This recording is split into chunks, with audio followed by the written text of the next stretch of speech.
Hello guys, welcome back with me again in this channel. So on today's video I'm gonna show you how you can edit your photos into videos without having to use keyframes in CapCut.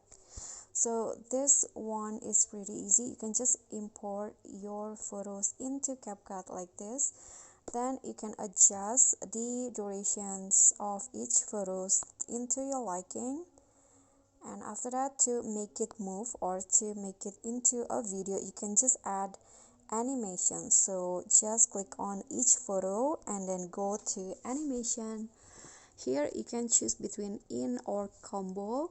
I'm going to first add the in, and I'm going to add this mini zoom, so it will go like that. And you can just adjust the duration like this. Then I'm going to add another animations to the other photos. Okay,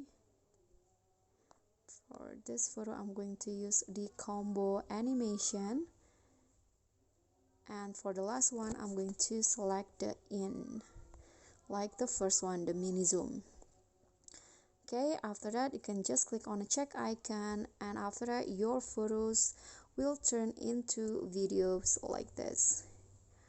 Okay, so that's all from me. Thank you guys so much for watching. Please don't forget to subscribe to the channel, like this video, comment if you have any question, and also click on the thanks. Bye.